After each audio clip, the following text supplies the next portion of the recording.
domingo. Les deseamos lo mejor en este día. Y como estaba hablando anteriormente a nuestros hermanos que están conectados en el servicio, estaba compartiendo sobre Primera de Tesalonicenses. Y muy brevemente, para recapitular esos puntos que el Señor puso en mi vida, es el orar sin cesar y el estar agradecidos, lo que es el agradecimiento.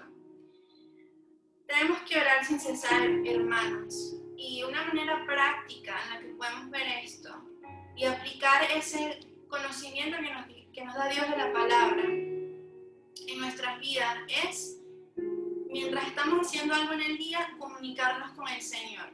Verlo así como un teléfono que podemos llamar a nuestro Dios y Él siempre está ahí.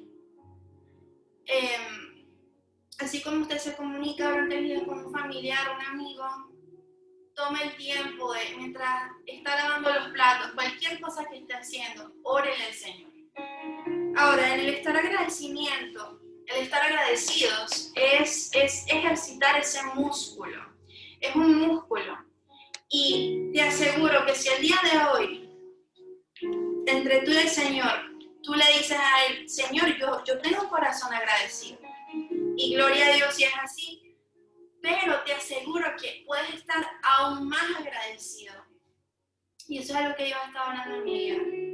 Entonces, comuniquémosles eso al Señor. No es solo un estado que uno siente de agradecimiento, es algo que el Señor quiere escuchar, que tenemos que hablar con nuestros labios.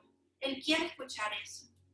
Entonces ahí están los recordatorios que Dios está dando en nuestras vidas sobre el estar agradecido y el orar sin cesar. Amén, gloria a Dios. Cerramos nuestros ojos por un momento y digamos, Dios Padre bendito, y venimos en tu presencia este día. Queremos hoy comenzar este servicio dándote la gloria y la honra a ti, Dios. Queremos de que sean tus palabras las que hablen hoy en nuestra vida, de que tú simplemente nos uses hoy como esas vasijas de transmisión de tu palabra a quienes necesitan hoy escucharla, Dios. Pedimos que seas tú, tu presencia, tu Espíritu Santo y tu palabra, tu sabiduría guiándonos. En el nombre de Jesús. Amén y amén y amén. Gracias. Amén. Amén, gloria a Dios. Como estábamos hablando ya el domingo pasado, vamos a continuar una serie acerca del libro de Eclesiastés durante los siguientes domingos. Entonces, es por eso que hoy de esa manera nuevamente vayamos a Eclesiastés, el capítulo 3. Nuevamente Eclesiastés, capítulo 3.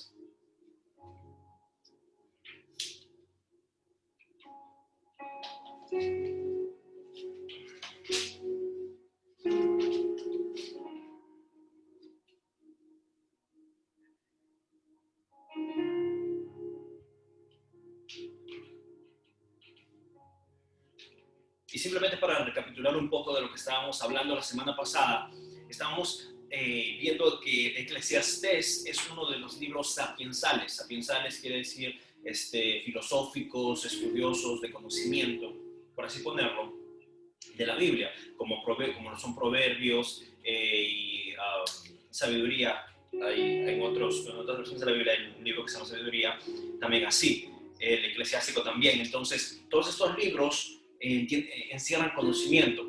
Específicamente Eclesiastés fue escrito por el rey Salomón, que como sabemos, le fue dado el don de la sabiduría por Dios. Entonces vamos a comenzar en el capítulo 3. Dice: todo tiene su momento oportuno. Hay un tiempo para todo, lo que se hace bajo el cielo. Un tiempo para nacer y un tiempo para morir. Un tiempo para plantar y un tiempo para cosechar. Un tiempo para matar y un tiempo para sanar. Un tiempo para destruir y un tiempo para construir. Un tiempo para llorar y un tiempo para reír. Un tiempo para estar de luto y un tiempo para saltar de gusto. Un tiempo para esparcir piedras y un tiempo para recogerlas. Un tiempo para abrazarse y un tiempo para despedirse. Un tiempo para intentar y un tiempo para desechar. Un tiempo para guardar y un tiempo para desechar. Un tiempo para rasgar y un tiempo para coser. Un tiempo para callar y un tiempo para hablar. un tiempo para amar y un tiempo para odiar, un tiempo para la guerra y un tiempo para la paz, ¿no? Amén. Después vamos a seguir leyendo lo que continúa de estos versos, pero primero quería enfocarme en estos versos iniciales, ya que aquí vemos cómo el maestro, el predicador, como ya lo estamos viendo la semana pasada, el que Salomón, cuando él escribió esto, él se refería como el predicador, el jefe de un miembro de la asamblea de la iglesia. Entonces, estos libros, cuando él los escribió, había un poco de, se puede decir, una batalla mental, filosófica que él tenía. Entonces, si vamos a las raíces de la palabra filosofía, de las raíces griegas, filo significa amor y sofía significa sabiduría, ciencia, conocimiento. Quiere decir que la filosofía es el amor a la ciencia, la sabiduría y el conocimiento. Entonces, se puede decir que aquí Salomón estaba filosofando, ¿no? Y es algo que el día de hoy quiero enseñarles, de que quizás ese término ha sido usado, se puede decir, alejado de la religión cristiana, de la religión en sí. Pero en realidad ese término es simplemente entender, se puede decir, tratar de indagar y comprender la sabiduría, el conocimiento. Como sabemos, la semana pasada estamos hablando que a raíz del conocimiento es que nosotros podemos entender lo bueno y lo malo. Como eso viene desde el principio del Génesis, del árbol del conocimiento del bien y del mal. Entonces, por esa razón, hoy vamos a enfocarnos en que este libro, Eclesiastés, es un libro filosófico, un libro sapiensal, como se lo estaba diciendo al inicio. Es un libro en el cual vamos a aprender cosas que van más allá de lo que simplemente de lo superficial. Vamos a ver lo que realmente el autor trata de decir, trata de transmitir a través de sus palabras. Y como les digo, la filosofía, los que han estudiado, han tenido la oportunidad de estudiar filosofía, ya sea en la escuela o en la universidad o en algún punto de su vida, la filosofía tiene estos términos contradictorios, estas paradojas que se llaman, ¿no? Porque la filosofía, ese es el punto, de entrar tan a profundidad de que llegamos quizás a una pared en la cual tenemos que rondearla y pensar, y no hay una respuesta, muchas veces claras en la filosofía, muy pocas veces, al menos personalmente cuando yo lo he estudiado, ha sido muy pocas veces que ha habido una respuesta clara. Siempre ha sido una respuesta había dos opciones o más, nunca ha sido clara, siempre era ambigua, y esa es la razón por la que el hecho de tratar de entender la palabra de Dios, de obtener la sabiduría, ese es un don que Dios lo da. Y voy a entrar más en detalle después en este punto, que es muy importante, pero la sabiduría, como les digo, es algo que nos lleva a entender la palabra de Dios mucho más a profundidad. No es algo sencillo, como lo sabemos, sino es algo simple. Y aún más es algo que Dios da, no a todos, se puede decir, no por el hecho de decir que Dios no quiere que entendamos su palabra. Dios quiere que todos entendamos su palabra. Pero se puede decir el don de la sabiduría, que es algo aún mucho más en profundidad, es un don que Dios lo da. Entonces, como vemos aquí en este pasaje específico, vemos cómo hay esa contradicción. Primero dice, hay un tiempo para todo, hay un momento oportuno para todo. Dice, un tiempo para nacer, para morir, para plantar, para cosechar, para destruir, para construir, para llorar y para reír. Vemos cómo todo son las dos polaridades, los dos opuestos, ¿no? Entonces, como les digo, estamos filosofando, estamos viendo los dos puntos extremos. Y eso es lo que muchas veces la filosofía hace, de decir, ¿cómo puedo encontrar una respuesta a estas contrariedades de la vida? ¿Cómo puedo entender que existe alguien tan poderoso, alguien tan majestuoso que creó el cielo, la tierra, el universo, las estrellas, pero no lo puedo ver. Estas contrariedades, estas cosas que van más allá de nosotros, por eso Dios dice, esto escapa a la mente humana. Amén. Nuestra mente humana es limitada. La filosofía, por más que sea un estudio tan profundo, es limitado porque nuestra mente es la que la limita. Dios es el creador de todo. Para Dios, a pesar de que Dios fue el que, se puede decir, creó las leyes de la física, de la química, de la naturaleza, de cómo todo existe en una simbiosis, en la naturaleza, el ambiente, cómo todo existe en una simbiosis, quiere decir una armonía. Dios va más allá de eso. Dios creó todo esto y para Él no aplican las leyes, se puede decir, a pesar de que Él las creó. Él no está regido por las leyes de la física, Él no está regido por las leyes naturales, porque Él fue el que las estableció y Él va mucho más allá. Así es. Entonces, tratar de comprender toda la maravilla de Dios, la mente humana no va a poder encontrar esa respuesta. Por eso nuestra fe, uno de los principios de nuestra fe, es en lo que llamamos el misterio de la Trinidad, Padre, Hijo, Espíritu Santo. ¿Cómo puede haber tres personas en uno? Y uno en tres.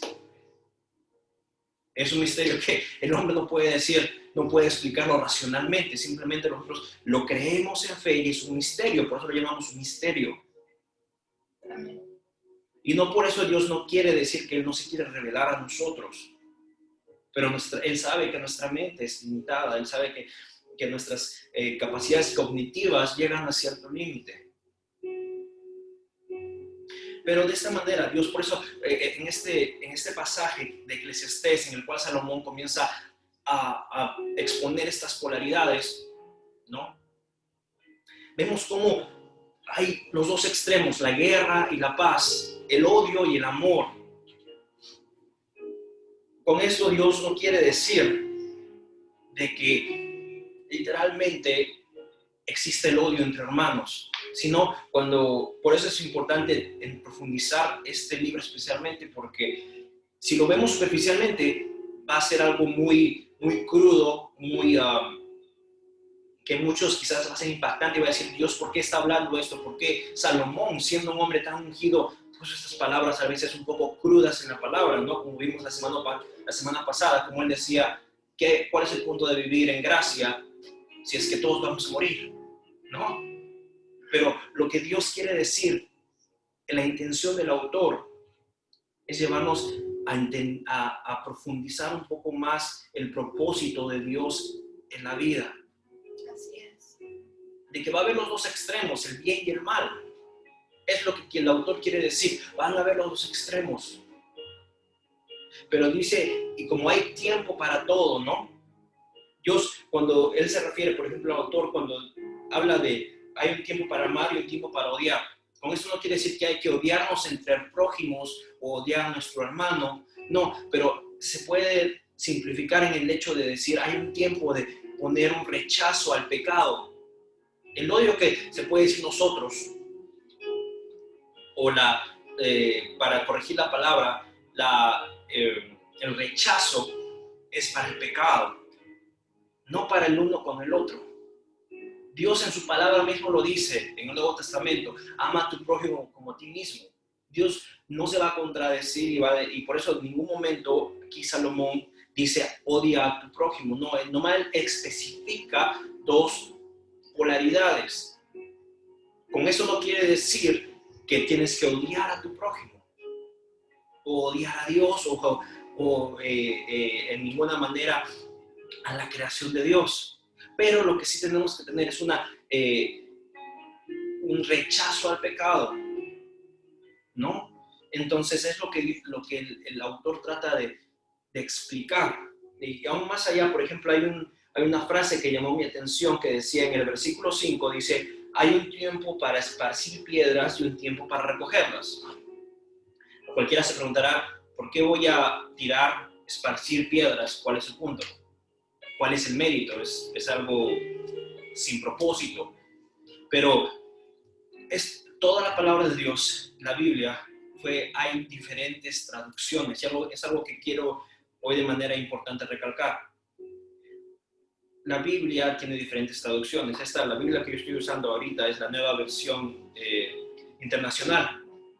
Hay otras tantas versiones, la Reina Valera de 1960, la Biblia latinoamericana, la nueva versión latinoamericana, la Biblia de Jerusalén. Hay muchas versiones, pero el propósito de esto es que el autor, Salomón, lo que trataba de explicar aquí, realmente la traducción más apropiada era que decía, hay un tiempo para recoger las piedras y un tiempo para colocarlas.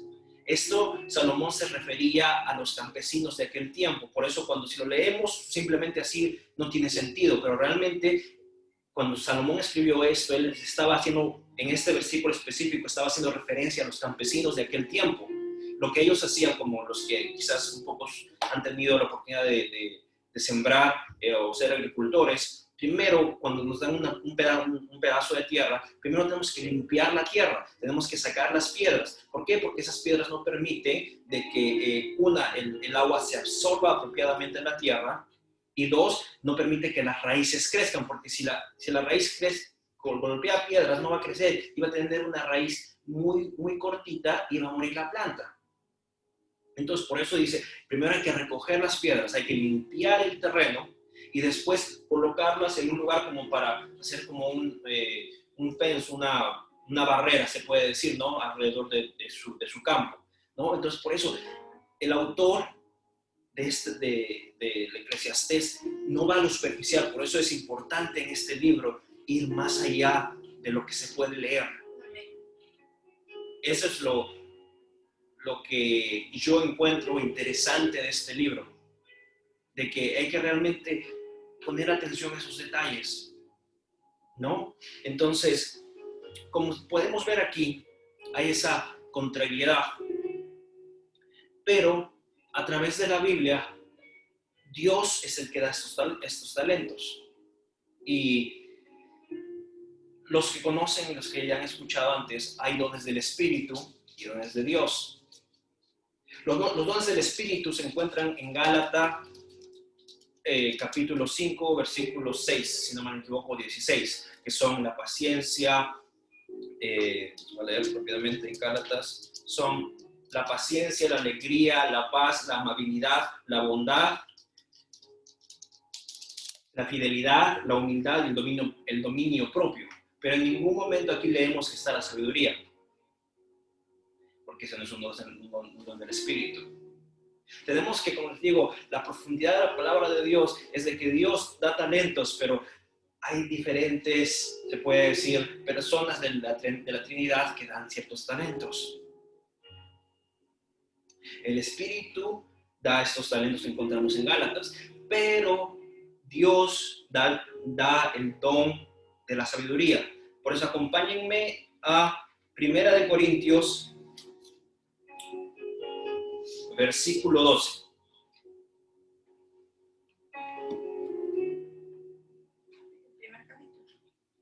Primera de Corintios, capítulo 12.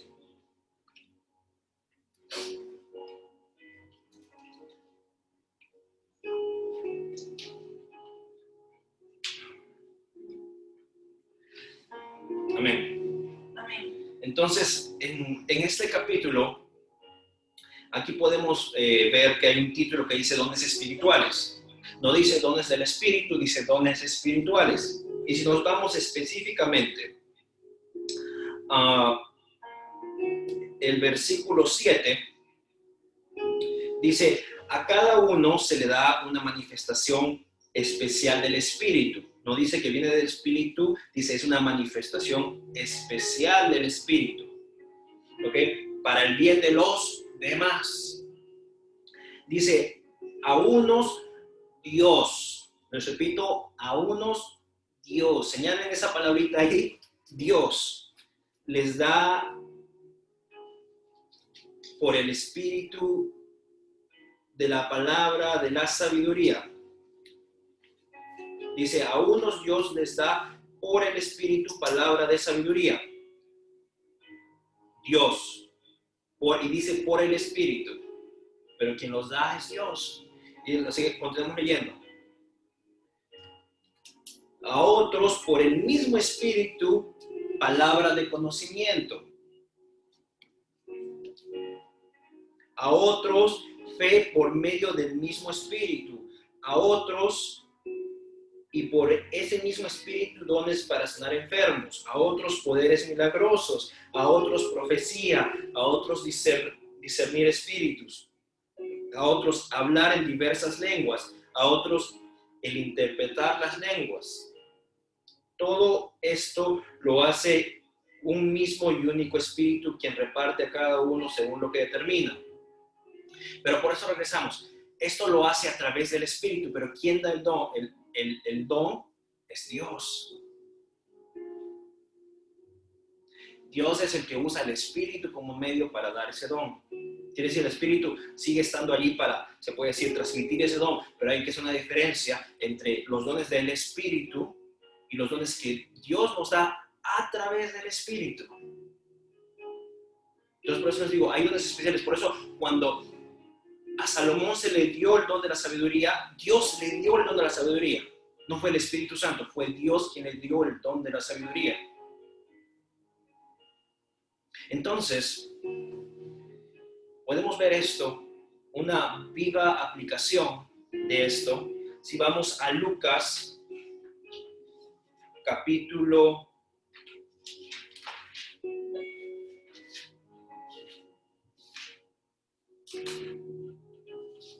1, versículo 46. Nuevamente, Lucas, capítulo 1, versículo 46.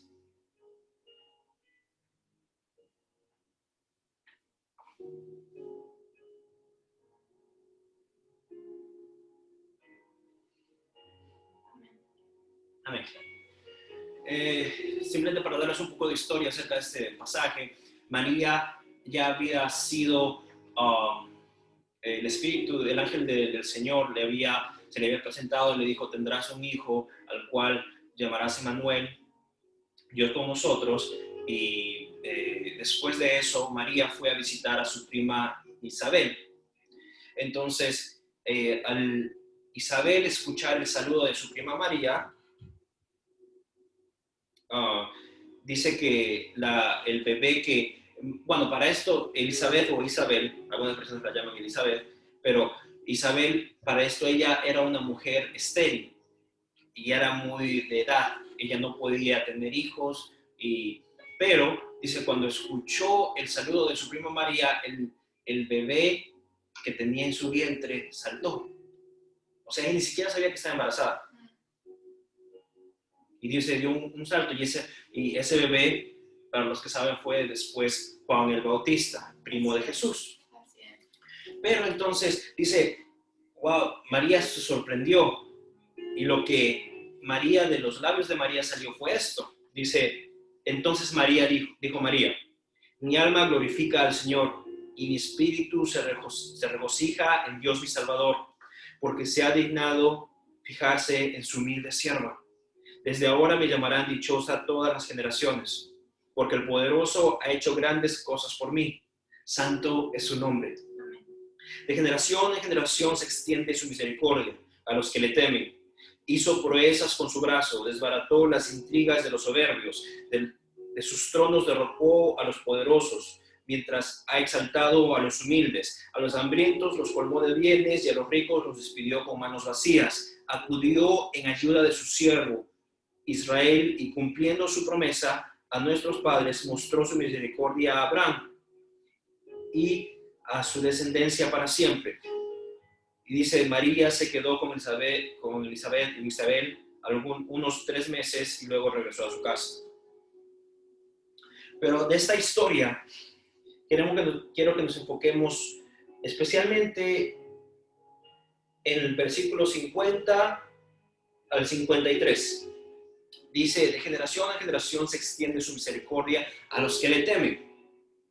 Hizo proezas con su brazo, desbarató las intrigas de los soberbios, de sus tronos derrocó a los poderosos, mientras ha exaltado a los humildes. A los hambrientos los colmó de bienes y a los ricos los despidió con manos vacías. No podemos, ahora lo que podemos ver en esos versos es la sabiduría que Dios le dio a María. María tenía, se puede decir, raíces humildes. Ella provenía de una familia humilde. Ella no era una persona preparada como Pablo. No, pero Dios le dio sabiduría. Y podemos ver la forma en la que ella habla. Dice, vemos cómo hay esas dos polaridades nuevamente. Dice, a los ricos, dice, y desbarató a los soberbios. Dice, de sus tronos derrocó a los poderosos y exaltó a los humildes. Vemos cómo dice, a los poderosos los bajó y a los humildes los levantó. Vemos cómo hay esa polaridad, se puede decir, ¿no?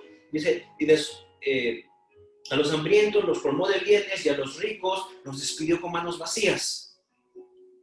¿No? Vemos cómo hay esa polaridad en lo que ella habla. Y dice, en mi espíritu, en el versículo 27 dice, mi espíritu se regocija en Dios mi Salvador, porque se ha dignado de fijarse en su humilde siervo. Dice el espíritu, dice, mi espíritu se alegra, porque mi Dios se fijó en mí. Entonces, lo que podemos ver es que Dios le dio esas palabras y su espíritu se regocijó. Y en ese momento es que la sabiduría comenzó a brotar de sus labios. ¿No? Porque ella comenzó a exaltar a Dios a través de la sabiduría. Y si recordemos un poquito lo que estamos viendo en 1 Corintios, ahí es que decía los dones que Dios da. Y decía, da un don para entender, de sabiduría, para entender la palabra, y otro don de conocimiento. Entonces, estamos viendo que Dios es el que reparte esos dones a través del Espíritu. Amén. Y esos dones que Dios da de sabiduría solo provienen de Él, y Él es como, se puede decir, un lenguaje que Dios, en el cual Él se regocija, porque para Dios, a pesar de que nosotros lo veamos como paradojas, como cosas que no entendemos, como cosas contrarias, cosas opuestas, es en eso que Dios se manifiesta. Cuando te dice un médico, ¿sabes qué? Tu caso no tiene solución.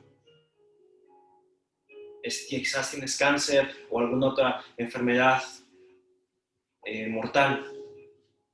Cuando el hombre dice eso, Dios dice, no, aquí yo tengo vida. Amén, así es.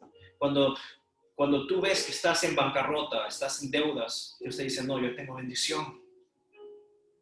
Cuando tú te ves humillado, cuando te ves derrotado, Dios te dice, no, yo te levanto y eres grande en mí, eres fuerte en mí.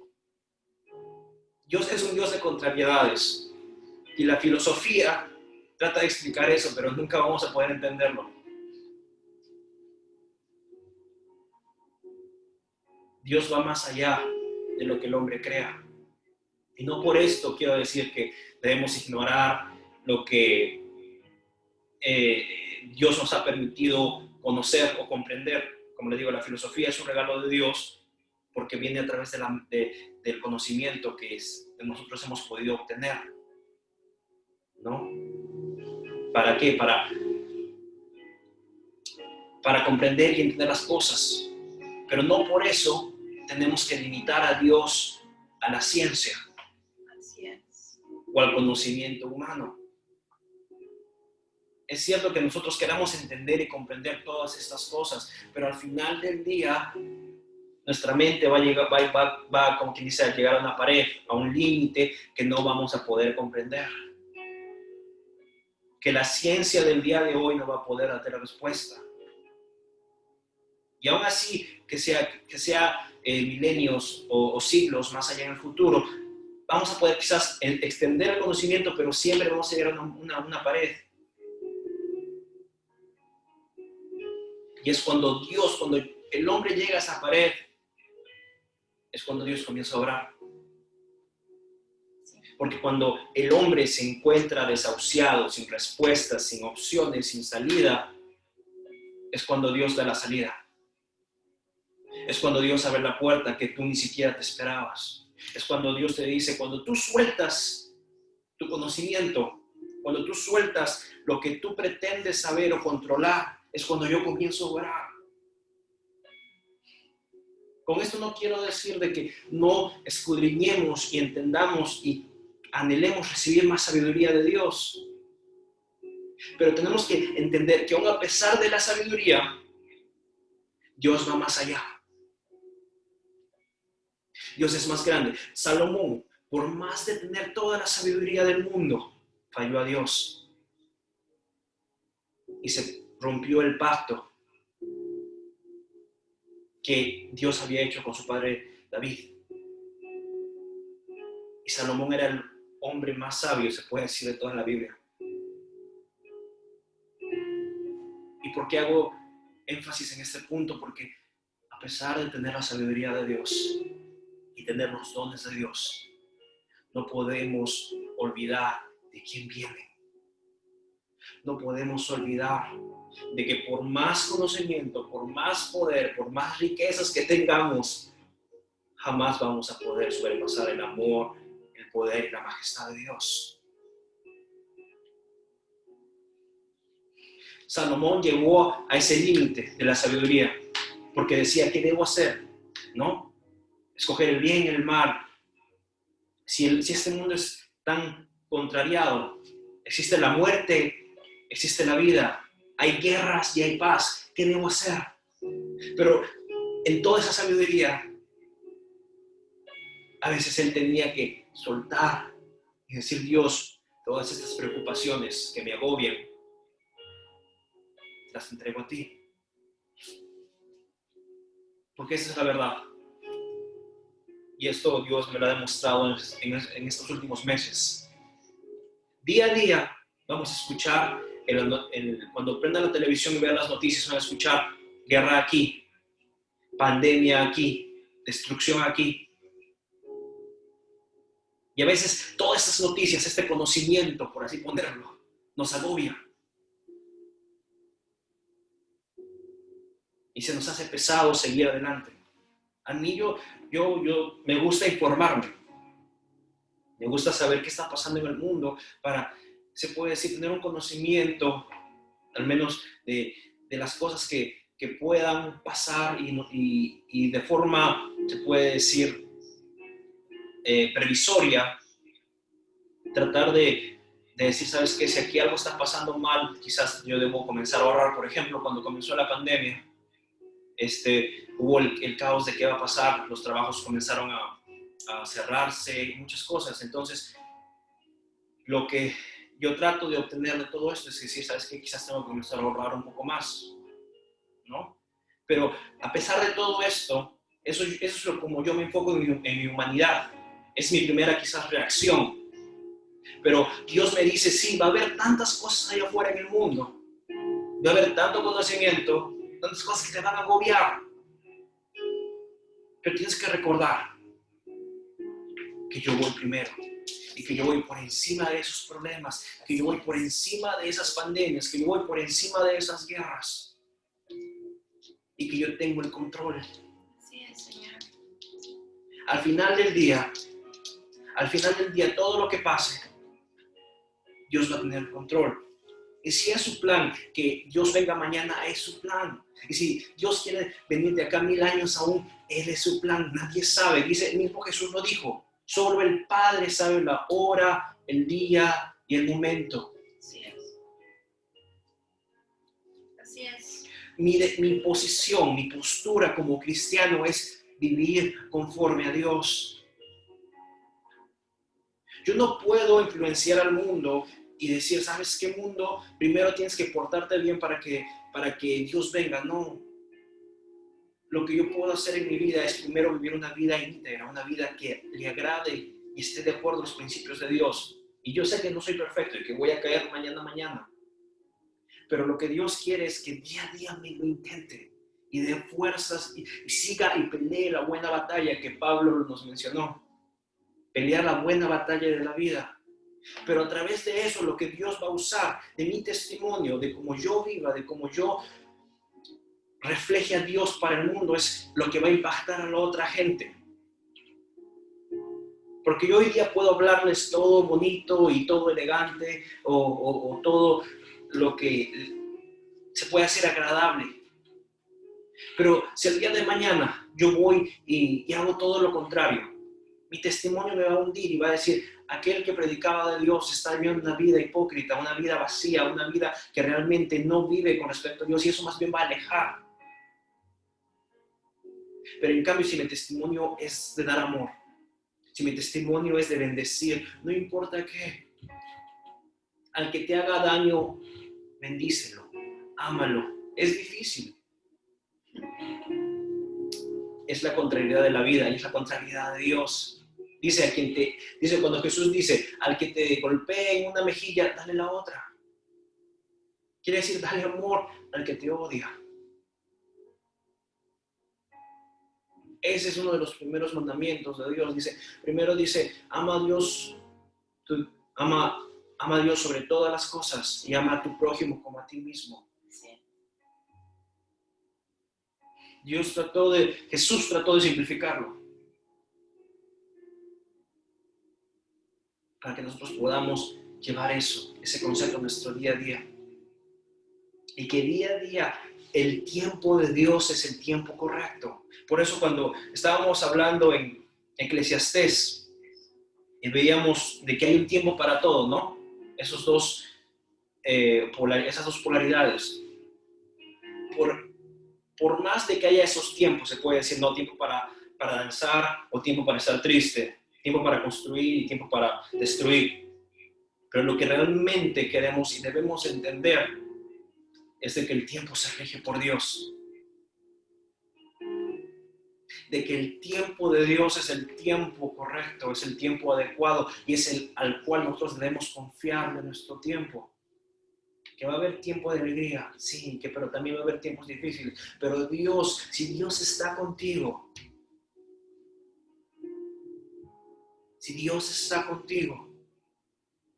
es que Él te va a dar la fortaleza en ese tiempo. Él te va a dar ese gozo en ese tiempo.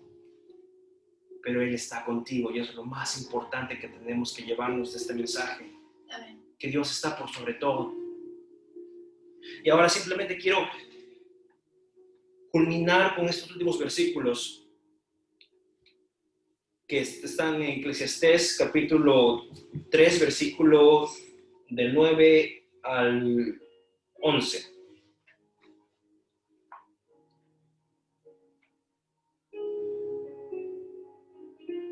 Bueno, el 9 al 15. Ahí dice, es la continuación de lo que estábamos leyendo. Dice, ¿qué provecho saca a quien trabaja de tanto afanarse? He visto la tarea que Dios ha impuesto al género humano para abrumarlo con ella. Dios hizo todo hermoso en su momento y puso en la mente humana el sentido del tiempo. Aun cuando el hombre no alcanzaba a comprender la obra que Dios realiza de principio a fin. Yo sé que nada hay mejor para el hombre que alegrarse y hacer el bien mientras viva. Y sé también que es un don de Dios que el hombre coma o beba y disfrute de todos sus afanes. Sé además que todo lo que Dios ha hecho permanece para siempre y no hay nada que añadirle ni quitarle. Y Dios le hizo así para que se le tema. Lo que ahora existe ya existía y lo que debe existir existe ya. Dios hace que la historia se repita. Amén. Esa es la respuesta a los versículos anteriores. Es la respuesta en la cual Salomón, al sentirse abrumado por toda esta filosofía, entendió que Dios es el dador y creador de todo. Como se lo estaba diciendo, Dios es el que tiene el control. Dice, dice, Dios le ha impuesto al género, le ha impuesto la tarea de afanarse para abrumarlo con ella. ¿No? Entonces, en ese momento él aún se sentía, se puede decir, decaído y abrumado por todo este conocimiento, se puede decir, ¿no? Pero después él va leyendo y dice, él va escribiendo y dice, pero yo sé que nada hay mejor para el hombre que alegrarse y vivir bien mientras viva. Y dice, ya que todo lo que hace Dios permanece para siempre. Y no hay nada de qué añadirle o quitarle. Y Dios lo hizo así para que le teman. Entonces podemos ver que Dios es perfecto. El mismo Salomón, al sentirse abrumado, dice, Dios es perfecto. Todo lo que existía, todo lo que ahora existe, dice, ya existía. Y todo lo que ha de existir, existe ya. Estos versículos, el versículo 15 es la paradoja más profunda de todo esto. Porque está diciendo, todo lo que existía en el pasado, existe ya. Y dice también, y lo que ha de existir en el futuro, existe ya. Pero veamos desde este punto de vista. Lo que ya existía, existe ya, hoy. Y lo que habrá de existir, existe ya, hoy, el presente. De los dos puntos llega al presente, al hoy. Hoy es el día del Señor. Hoy es el día que tú conoces a Dios. El tiempo es de Dios. El pasado y el futuro es de Dios. Pero todo se conjuga hoy en el presente. Dios no te dice, abrúmate por el futuro o arrepiéntete o vive toda tu vida arrepentido por el pasado. No, dice, vive el hoy conmigo. Porque no hay nada que añadirle ni quitarle. Vive el hoy que Dios te da. Ese es el tiempo de Dios, el hoy. Hoy toma la oportunidad en tu vida de buscarle. No esperes al mañana o no digas ya lo hice ayer. Hazlo hoy.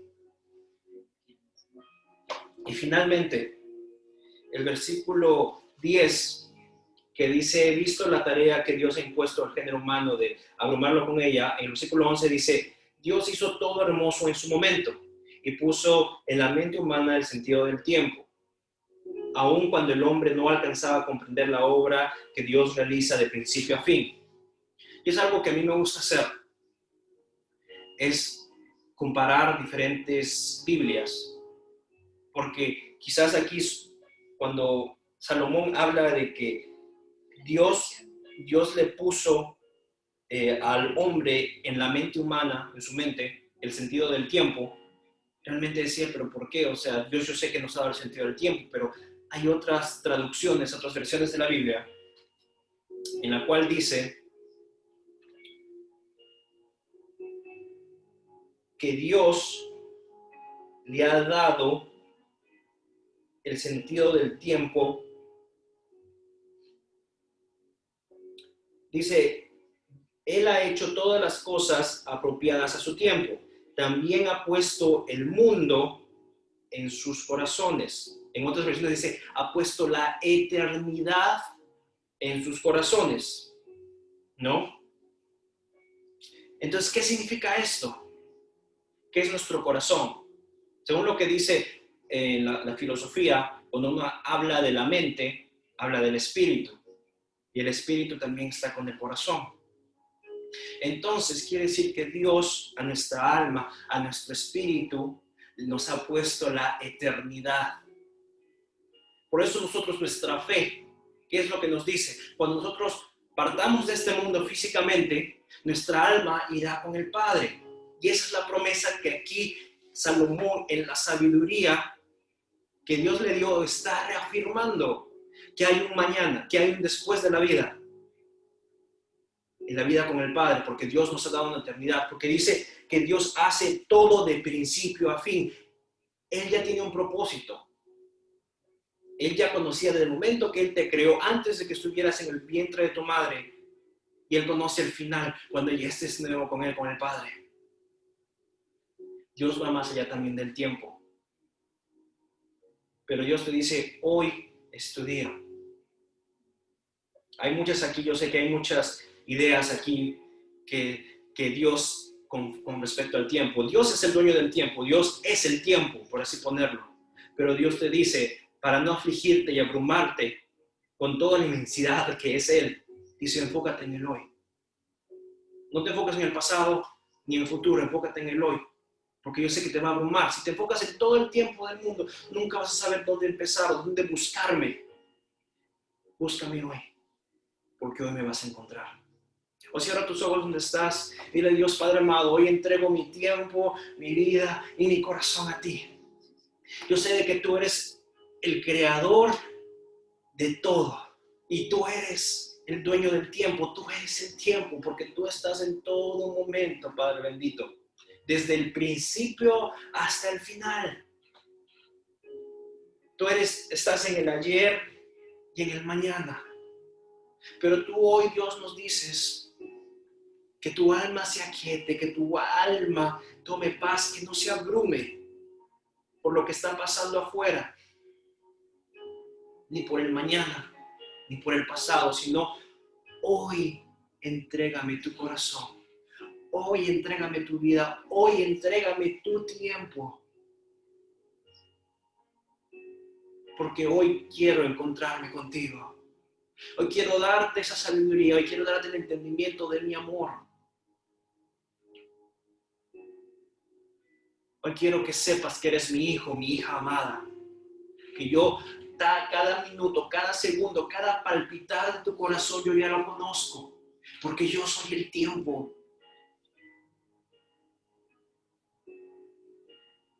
Hoy yo te doy vida. Hoy yo te doy todas tus necesidades.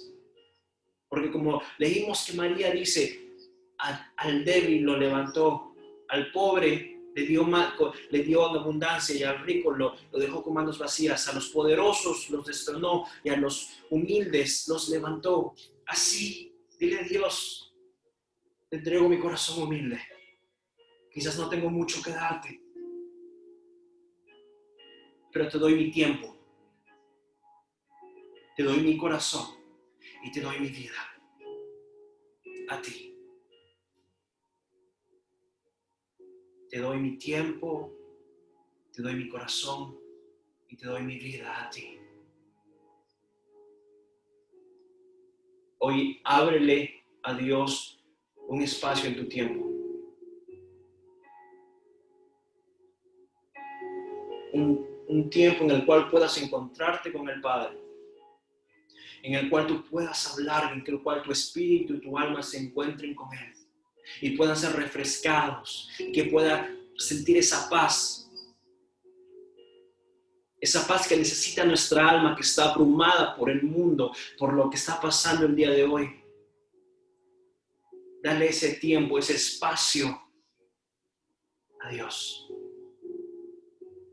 Y aún más, recuerda que Dios no solamente se limita a una oración, sino también llévalo cada momento de tu vida. Y de otra manera, dicha, que todo tu tiempo, tu vida, sea esa adoración para Dios, esa constante comunicación con Dios. Entrégale tu tiempo hoy. En el nombre de Jesús. Amén y amén y amén. Amén. Le damos las gracias a Dios por su palabra y para culminar el servicio en esta semana que nos regala el Señor y nos enfocamos en esta semana, en este presente, en lo que tenemos ahorita. Seamos como María y démosle ese canto al Señor, nuestra adoración. No tiene que ser necesariamente que le tengas que cantar al Señor, pero deja que Jesús se active en ti y verás que no hay más nada que no puedas hacer que agradecerle. Y te aseguro que el Señor va a entonar un cántico en tu corazón para dárselo al Padre. Y bueno, te damos las gracias nuevamente. Te invitamos a que por favor, si tienes alguna petición de oración, nos contactes y por privado si deseas. Y bueno, que Dios te bendiga grandemente y gracias por compartir este tiempo con nosotros. Amén. Que Dios bendiga.